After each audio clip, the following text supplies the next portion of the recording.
gonna stop sharing my screen for a minute, and I'm gonna pull up the agenda for today. So again, I want to welcome everybody to today's coffee hour. Our coffee hour is really here. To provide a space for all of you to meet, network, discuss all of the great positive things that are going on with your students, as well as the challenges and hopefully coming up with some solutions for all of you. I'd really like to take a minute today for this coffee hour and introduce our staff. Dr. Valerie Brim is the director of the department, and I don't know where she is on the screen, but if she will just put the camera on for a moment, that would be awesome so we can see her. I'm sure she'll do that in a minute. Deborah Bushman, who's kind of my co-pilot on most of our mentor trainings and Zoom training. She's also the Lunch Pal coordinator. Kiosha Simmons, our parent advocate, somewhere also on this page. I don't know where she is, but she is one of my most favorite colleagues. Of course, they're all my favorite colleagues. Shirley Kane, who is our parent engagement coordinator. Shirley Kane has been a family and community liaison at the school, as well as the parent engagement coordinator here. Brittany McDonald, who is new to our department. She's our Century Advisor, 21st Century Advisor, and Take Stock in Children's coach. She could not be here today. I want to remind everyone that we are going to still be holding mentor trainings as well as Zoom training. So if you need to get some more experience with Zoom, a better understanding, we will post in a follow-up email to everybody information on our Zoom trainings. And I think they will be really helpful if you're having problems with Zoom. Deb will also post in the chat where you can get all of the resources, our activities, tools for all of you to help support you, as well as the recordings for our coffee hours. We'll put that in the chat so that you'll have all of that information. So I'm looking off to the side because I have another screen where I have the agenda. It just makes it easier for me to look at. So some ground rules for today. Participants, can you please stay muted? Obviously, if you have a question, you can either put it in the chat or unmute yourself and ask the question. We'll be happy to try and answer it for you. If you want to rename yourselves, and I think looks like everyone's name is pretty good, but if you wanted to rename yourself, in the upper right-hand corner of your screen, there's 3 buttons, or 3 dots, I should say, where you can just click on that and then hit the rename. Rename myself right now, just to my first name. That's always really helpful, especially when you're mentoring a student. I know that when I was doing face-to-face, I know that my students never knew my name. They just couldn't remember it. They didn't know what to call me. I was kind of like a woman who would just show up every week. But now, because we're doing our Zoom sessions, she knows my name, and it's so awesome. It's just another way to make that connection that we didn't have before. Anyways, just funny little tidbit to let you all know. If you do have a camera, please keep it on. This way we can see you. It's really important to be able to have, even in this virtual world, that kind of eye contact. So if you can, please keep it on. And what's most important is what's shared here today stays here. This will not be, we are recording. It's already, the recording is on. But once you go into your breakout rooms, it's private and anonymous. So please feel free to share whatever it is you want to share with the group of people that you're with in the breakout room. So I'm going to share my screen one more time because we're going to do a Mentimeter. And I'm going to let Deb unmute herself, and she's going to share with you how to do the Mentimeter. Good morning, everyone. We have a Mentimeter, and I am going to share my screen. You will be able to, when I share my screen, when you see the QR code that is on the screen, you will be able to take your camera out, scan it, and then take you directly to the Mentimeter.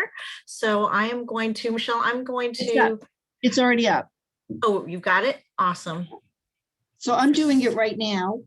I Okay, just took my camera and it So- brought me. awesome. Yep. If you take your camera out and you turn your camera on, it will take you directly to that Mentimeter, or you can go to menti, MENTI.com, and then enter in the code. And then you will be able to participate in the Mentimeter that we have. And I see that we have people already putting in their answers. So the question is, what word describes your mentor session? And you can enter in 3 words that describe your mentor session. So Deb, you want to share your screen so people can see what's Yes. being entered? Yep.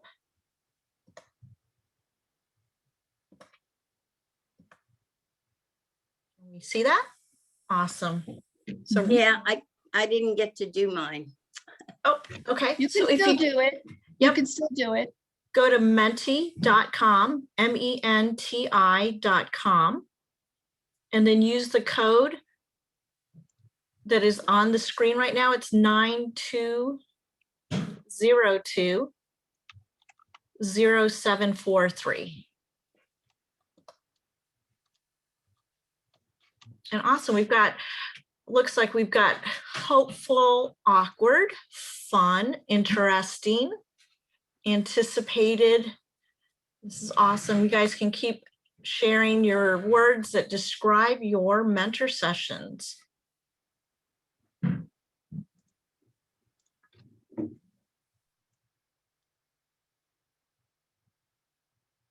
I love that. Sometimes satisfying or maybe I didn't read that right. Enlightening, anticipated, productive, hopeful, outstanding, challenging, delightful. Sometimes awkward. Sometimes awkward. I love that. Yep. Life is awkward sometimes. Yep. So that's great. We'll give a few more seconds to let everyone have the opportunity. Again, if you go to menti.com and you use the code that's on the screen, it's 92020743, and you will be able to participate in this activity. And I'm going to put it in the chat as well. I've done it before with the symbol, but it won't let me in to the website. It says try again. So. All right, well, Cookie, you can put it right in the chat if you want your words. Okay. All right, that would be awesome. All right, Deb. I will stop sharing. Thank you. Thanks everyone for participating in that activity. Sometimes I think that when we do that kind of word cloud, it kind of gives us a feeling of, where everybody is at and how they're feeling and what they're experiencing. And that's a really, for me, a good segue into my little talk about my experience with mentoring. So on Friday, I received an email from a school liaison, and when I read it, I have to say it brought me to tears. And I know that my boss said no crying today, so I'm going to do my best not to cry, but I'm kind of emotional right now, so there could be some tears in this. So I want to share some of her email that she sent me with all of you. I'm going to get it on the screen here so that I can read it. So this liaison had moved from one school to another during COVID. Not even quite sure why she moved from one school to another, but she did. So she had to kind of pick up where someone had left off. And the school originally had lots of mentors and lots of students meeting their mentors, and it was face-to-face at the time. So she started to get in touch, and this is basically her word. She started to get in touch with all the mentors, and then had to find a room of where she was going to put the students to meet with their mentors on their computers. Finding a time that worked for everyone proved to be incredibly challenging, especially with students who were doing online learning. And then all of a sudden, there were students coming back into brick and mortar, which proved again to be incredibly challenging. trying to reschedule all of the schedules because lunches, those times had changed because more kids were coming back into the school. After weeks of planning, finding desks, tables, and getting a room ready, and a schedule finally made, she then had to find computers for the students. Half the computers had no camera, and the other half had no microphone. And the computers that worked would lose internet or had to be remaining as hardwired into the computer. It seemed all I did those weeks was cry. Thankfully, the mentors sent encouraging words of understanding and empathy. As the weeks turned into months and the program still had not started, I had to think outside the box. Pen pals. I would teach the students how to compose a letter, address an envelope, and correspond with their mentors. And I should tell you all, this is elementary school. This is not middle and high school, it's elementary school. Once pen pals was in place, then I implemented phone calls to mentors. Finally, something positive. The mentors were up for this new challenge and were excited to try this new program idea out. The students enjoyed getting letters and emails. The mentors enjoyed getting a phone call, letters, and artworks from their mentee. So what she doesn't say in this email is, as simple as writing a letter is, addressing an envelope, putting a stamp on it, sending it out, that's really easy for us adults. But when you're trying to teach children how to do all of those and all of those steps, you just don't think through that process. Anyways, even though our mentors couldn't meet face-to-face as in years past, the fact remains COVID, computer issues, and schedule restraints did not prevail. We did. Everything makes a difference. Sorry, it still makes me cry because I know how hard we are all working to make this work.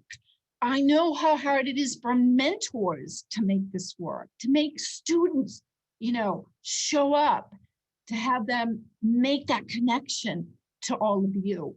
I know this is challenging because I've been doing it as well as my colleagues and staff. So I want to share with you a little bit about my mentoring experiences over the years. So when I started mentoring, I wasn't in my current position. Like all of you, I filled out a registration form. I was background checked. I went to a mentor workshop and I thought, yeah, this is not a big deal. I can do this, right? This is pretty simple. I think I thought that. So I'm a really complicated person. And I don't do simple, I do complicated. But this is a really simple program. This is not a complicated program, but I didn't get that. I thought I had to know more and be able to figure out all the problems and get my student, all set for life. All right, well, that was not my job. And they didn't tell me that was my job either. So my son was in elementary school and I thought, well, I was volunteering all the time. I'll just do it right here in his elementary school. By the way, he was not happy, didn't like it, but I didn't meet with my student when he was having his lunch, so I could still have lunch with him. Anyway, so I meet with this student and it was a disaster. She did not like me. I don't know if she didn't like my face. And it was so long ago, it could have been something I said, who knows? But she was not having it. And I was fired. My very first day out being a mentor, that was it. It was over.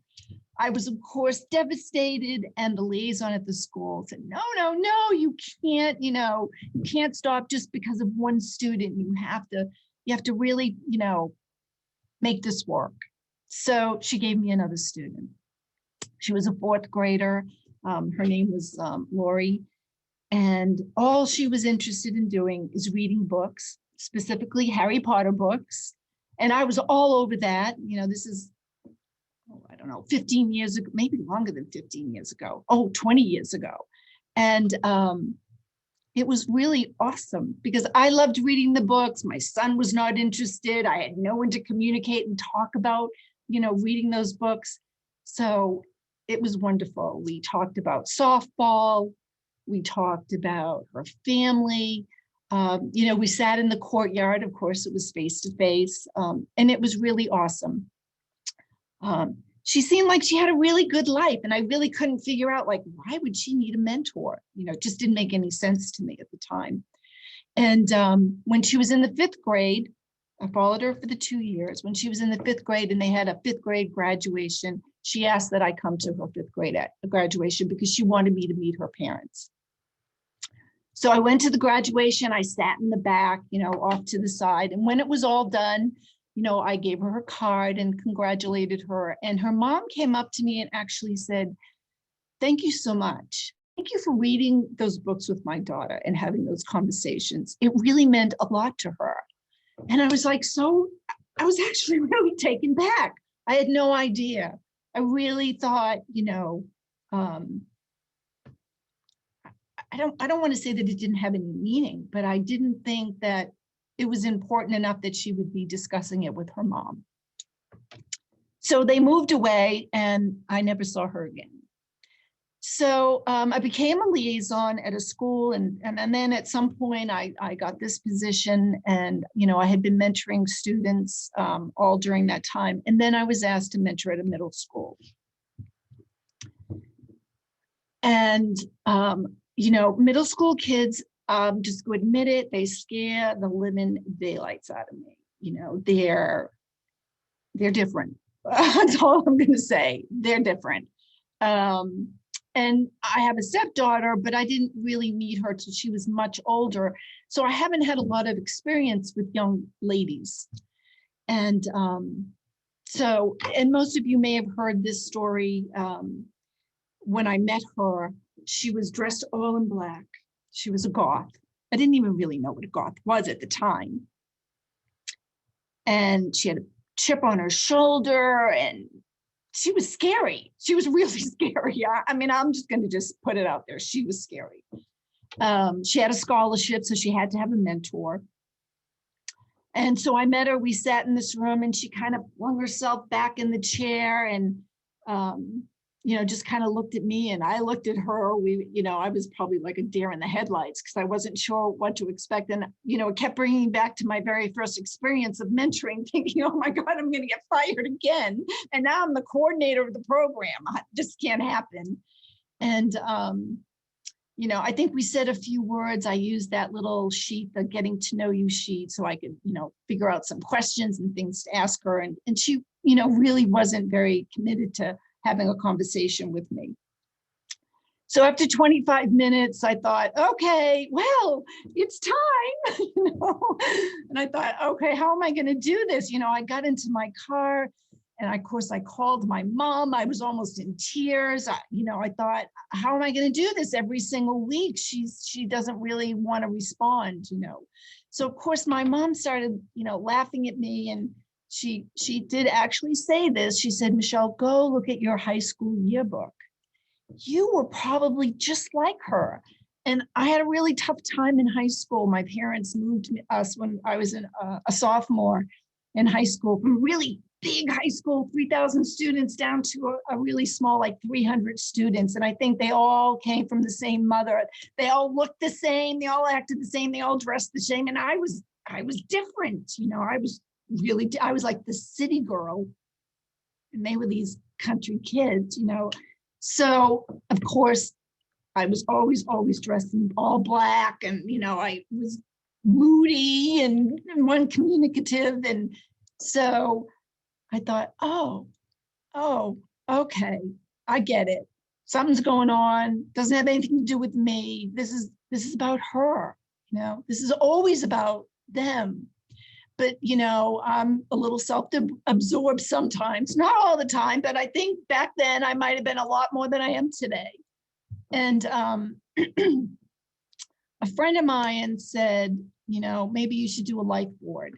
Go to the dollar store, get some magazines, and then just cut out pictures and things of interest, words of interest, and do it together. So I got some magazines and a glue stick and a big poster board. And she was all in. She actually really liked doing this life board. I'd never done one before. So that life board hung in that little office where we were for the 3 years that she was in middle school. And each year she would change.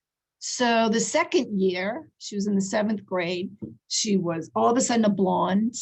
She had bright clothing. She was very happy, effervescent. It was like, who is this? She was just always changing. So this is why middle school kids scare me, because they are always changing.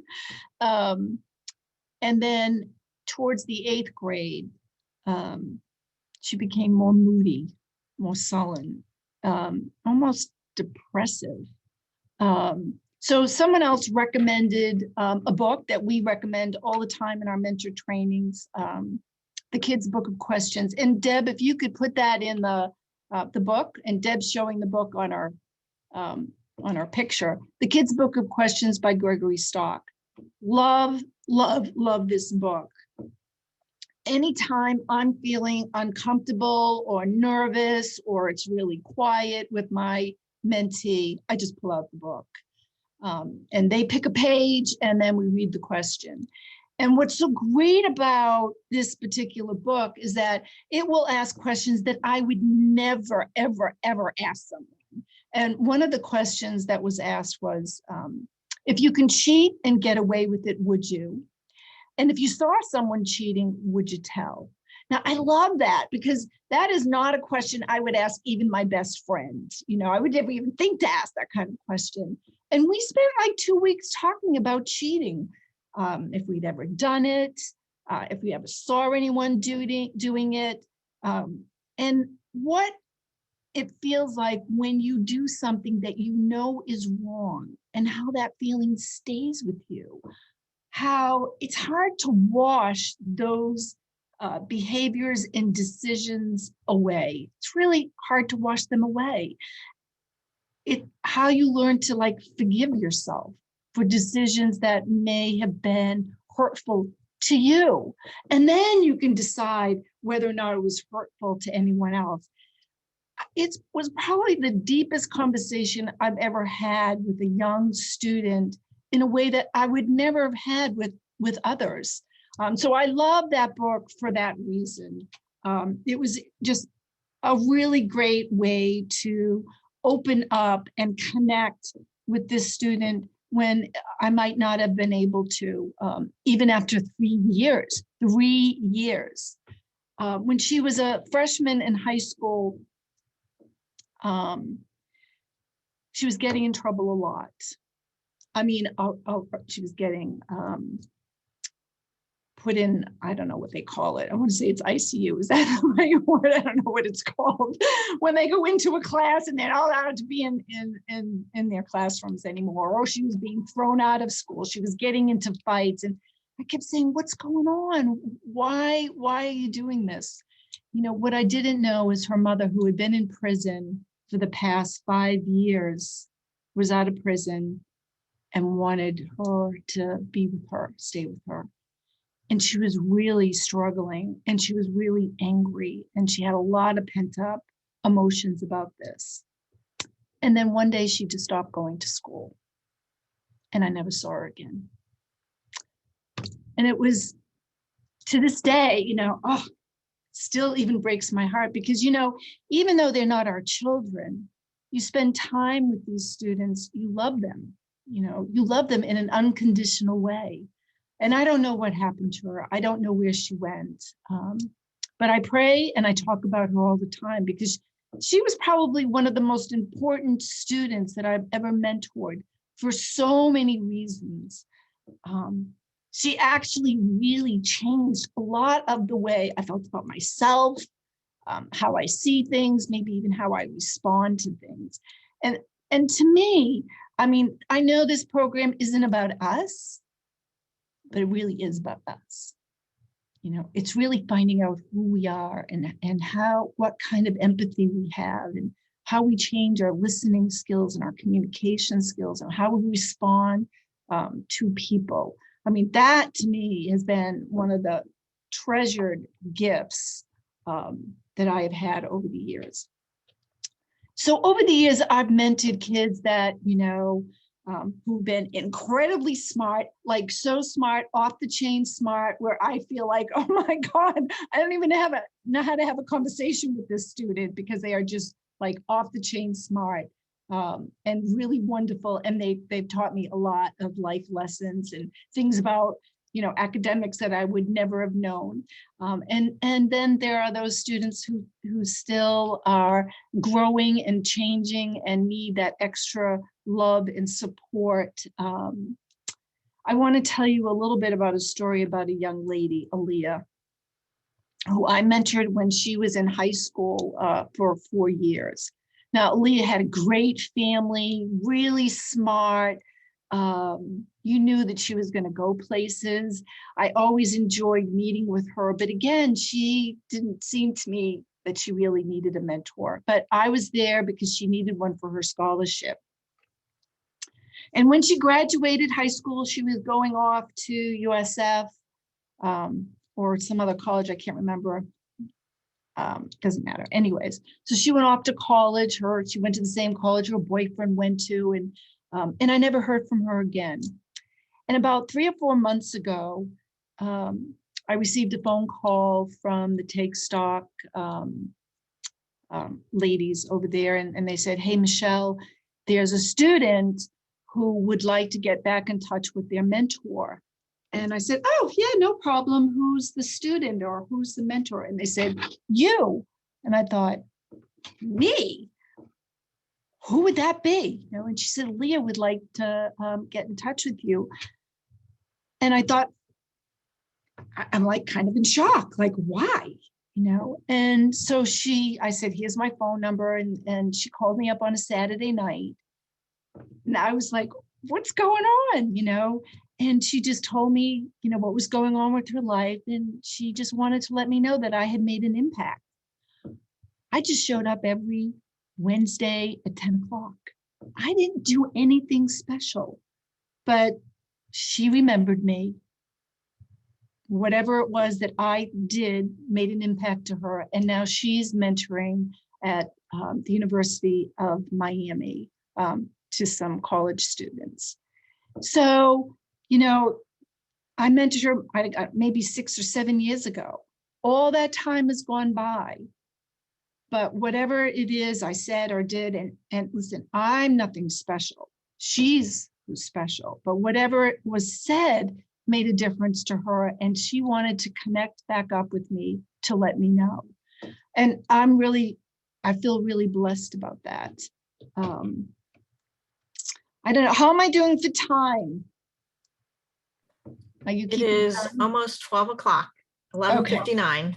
Okay, so I'm just going to take, I'm going to just kind of finish up because I want us to be able to go into breakout rooms, and we have some prompts. We want you all to be able to share about your own mentoring experiences. So let me just say that I know for me, mentoring has really changed my life in some really profound ways. And how I respond to my children, my grandchildren, how I respond to my colleagues here at work, to my friends. I have to catch myself because I do want to be that advisor. I want to tell you what to do, and I want you to do it now so that I won't feel the pain that I know you're going to go through.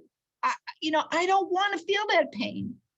And I know that's so unfair of me, because you're going to feel it no matter what, whether I'm in your life or I'm not in your life. You're going to go through whatever life has in store for you. I just don't want to watch it if it's going to be painful. I mean, that's the really hard part for me. Now, my kids would probably say, no, Mom, you're still the same person you always were, but I'm not going to debate that with them because they're not here. So I'm thankful for that. I think I'm much more patient. I'm definitely more humble with my students, for sure, which helps me with my own children. So again, I think mentoring may not be for everybody, and it may not work all the time with every single student. But I know I've gotten so many wonderful emails from mentors over the years telling me, matter of fact, I just got one this morning from a gentleman who can't be on this mentor workshop today, who said, Michelle, I can't tell you how enjoyable this experience has been, even virtually. And I know that when we go face to face, it's going to be even better. So, so keep plugging at it. Don't give up. Even when it's the most difficult, challenging moment, please don't give up. So with that, I have lots of questions that many of you put in to the survey when you registered that we will answer. So I'm going to say, let's do 15 minutes in breakout rooms. And our prompt for the breakout room, and thank you, everybody. Thank you so much for listening to me and for allowing me to be part of your mentoring experience over the past many years. All right, so our prompt, I'm sorry, did someone say something? No, okay. We want you all to share your mentoring experience to date and how has it impacted you? If you feel like it hasn't impacted you, how do you think it's impacting your student? So we're going to put you in breakout rooms for about 15 minutes. My colleagues are going to help facilitate those rooms. You'll get a 15-second warning when the breakout rooms, and you'll all be coming back. And then I have some questions and answers for all of you. All right, Deb, take it away.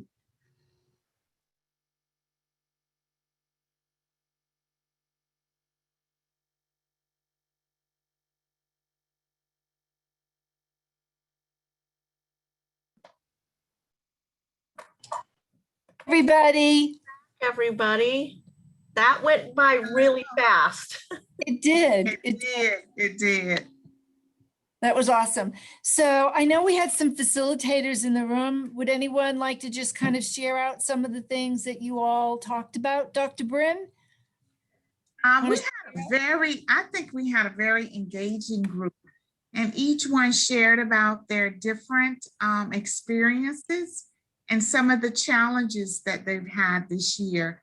But there were several that was very interesting. That one was that the student told the mentee that she was old because she had a younger mentor the previous year.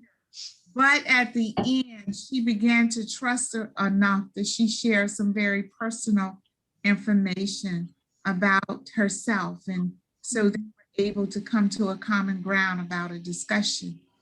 And of course, Mr. George Fitzgerald, he is working with a middle school male, and it is kind of challenging. So I told him we'll kind of keep him abreast of some of the activities. But for the most part, they are engaged and they feel that they will eventually, or if not already, be impacted by mentoring a student. Excellent. Thank you, Dr. Brim. Susan. Yes. Well, we had in our group some individuals who shared some really creative things that they've been doing over Zoom in terms of working with their mentees. So this is at one school. This is what's going on with their mentees. So there's a student that's matched up with a professional artist, and they are canvas painting over Zoom. Wow. Okay, same school. A student is matched with a professional writer. So they're doing writing projects over Zoom. And so those are two really creative things that they're doing at that particular school. There also was a range of experience in my group. So we had some folks that were really just a couple of months who were starting with their mentees, mentoring rather, and others who had been doing it for years and years and years. So they've seen students graduate. And so that was really great too, just to hear what someone would do as a beginning mentor, as opposed to someone who's been a mentor for a long time. There was a mentor who shared, and I'll say this very quickly, that when she started working with her student, the student had lost her mother. And now this mentor just lost her mother.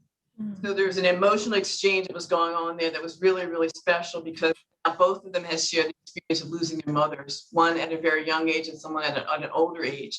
So it was really touching to hear how they had bonded over that particular experience in their lives. So that was a beautiful thing that was shared in my group. Yeah, it's so amazing. Life just puts us together, even when we least expect those kind of connections are being made. How beautiful that is. Let's have one more. Sheila, I don't know where you are, Sheila.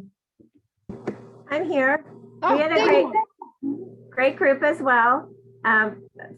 About the question on impact, I was struck by one of the mentors who said that she did not or thought she wasn't going to have any grandchildren. So she was looking for a connection, right, to children. So in offering to be a mentor and to give back to schools and obviously to children and families, she was also fulfilling a need for herself to be connected and remain connected to children. And I thought that was a really beautiful kind of reciprocal kind of relationship. It seemed like a perfect reason to mentor. We had a couple of people with activities. One student plays the guitar and so plays the guitar for his mentor. And the mentor has actually been a part of the student's life for 6 years, I believe. And Wow. he said, from the first, pling, pling, pling chord to now the student being able to actually play music has been a wonderful part of their sessions. So I thought that was especially, well, in this hybrid where it's easier to do something like that, where maybe the student's at home or, I don't know, has their guitar at school or whatever. But anyway, it was another interesting take on, activities. They can certainly be as creative as we want them to be. Right. Wonderful. All right. You know what? I see we have a couple of more minutes before I go into the questions. Kyosha, you want to share? Sure, absolutely. I had a phenomenal group as well. Okay, excuse me 1 second. I just want to say my group was the phenomenal group. Okay. Everyone is like the best group.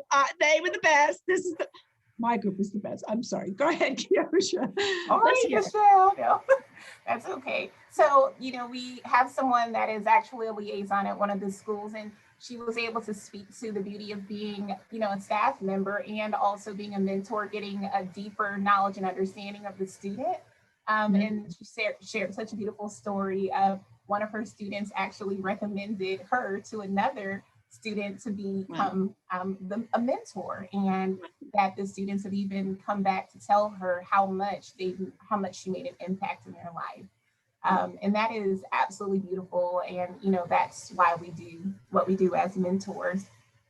Another one of the mentors spoke about a beautiful story. She's a mentor of 3, and she has a little boy, and every year she gives him the opportunity to say, hey, would you like another mentor? Because he's getting older, just wanting to make sure he may not want a male mentor. And every time he tells her, I like what we have, I love the way that we work together.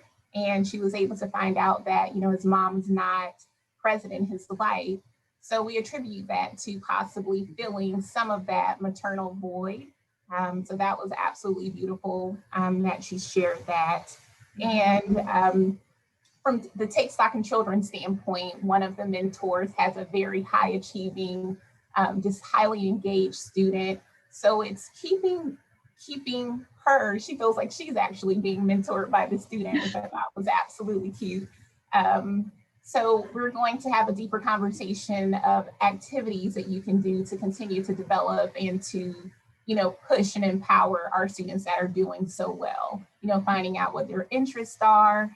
We talked about the resources that are available, but maybe just amping them up a bit to talk about things like creating a student resume or, what are your goals for the summer, things like that. So it was wonderful. Excellent. Thank you so much. So for the other facilitators, I'm sorry, we're going to move on to the questions because we only have about 5 minutes left. If you guys did take any notes, please send them to me and then we'll share them out in an email to everyone who attended today. And just so that you know, Kiosha and others have been helping us develop more tools and activities on our website. If you could put it in the chat again, Deborah, that would be really helpful. Definitely go on our website because we do have lots of great material.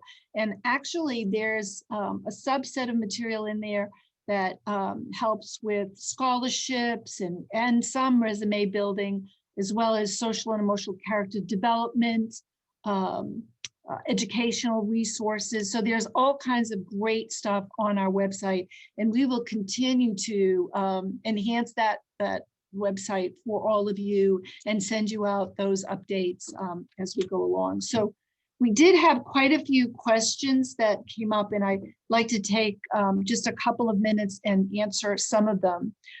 So I'm just going to kind of run through all of these. I'm not going to spend a lot of time because we've only got about 3 minutes left. Is our role to be a good listener? Absolutely. That's probably the biggest role that you will ever have during this whole time with your student. Be a good listener. Students get about 13 minutes of listening time from their parents. When they're at school, they're being talked at, not listened to. So your time, that 30 minutes that you get with your student, that's going to be that quality listening time, asking those good open-ended questions to keep them talking and analyzing their own feelings and their own thoughts. Someone said, do we let the kid lead the conversation? Absolutely. Let them lead it if they feel encouraged to do so. And if they don't, if you're asking those good open-ended questions, then they're going to start to take over.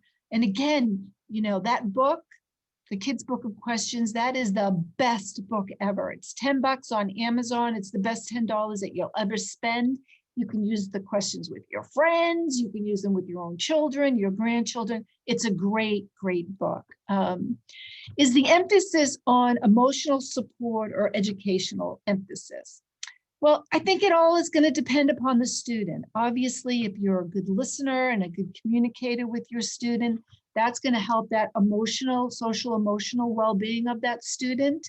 But if that student has some educational challenges or concerns, talk out how they can get that support. Not necessarily that you would be their tutor, but how would they go and get a tutor? Who would they talk to?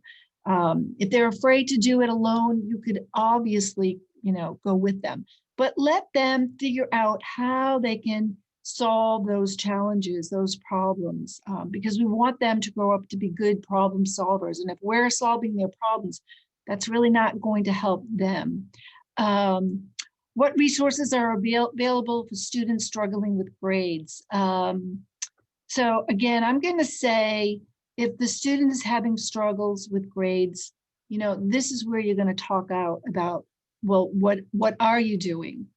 You know, are you studying? Have you talked to your teacher? Did you go to your guidance counselor? Would you like me to go with you to talk to your guidance counselor? But we want them to take the lead to help solve that problem. We've talked a lot about the resources. Someone asked, what are we doing? How do you share your screen? So what I'm going to say is we're not going to do that here, but take our Zoom training. We have a 1.0 and a 2.0 that Deborah does. She's awesome at it. She will show you how to share your screen on Zoom so that you can do things together with sharing your screen. Deb, if you can you put the link up for that as well?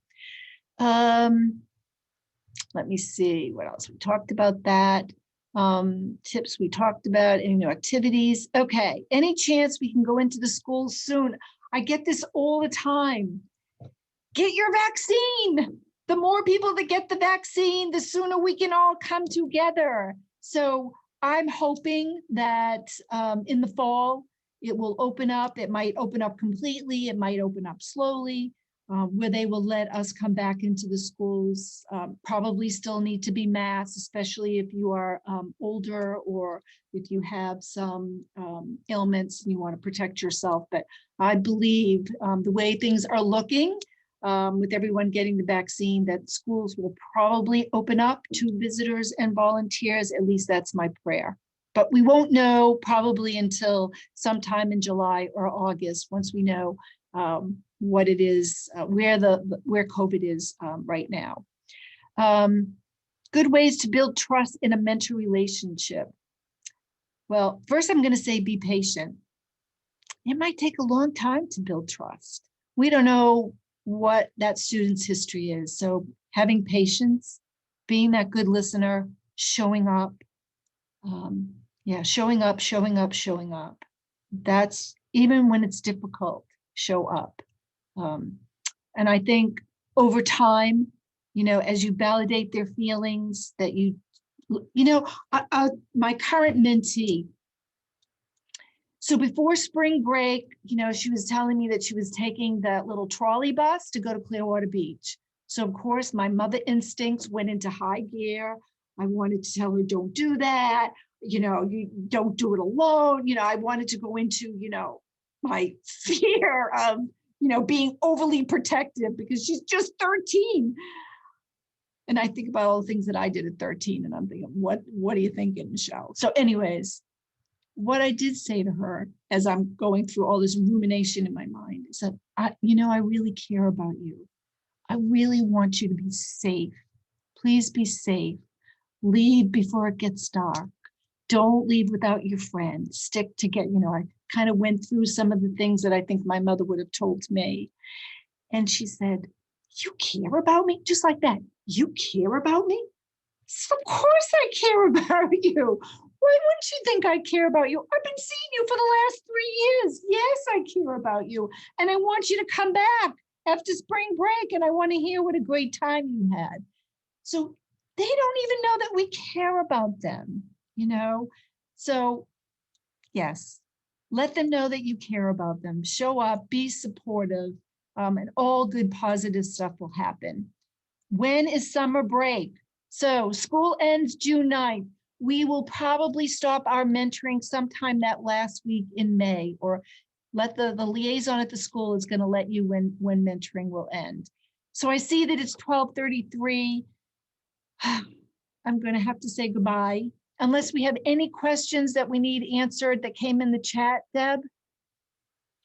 Or if anyone wants to unmute themselves, you're more than welcome to do that now. And if you have to jump off, we completely understand. I don't want to cut anybody off if they do have any questions.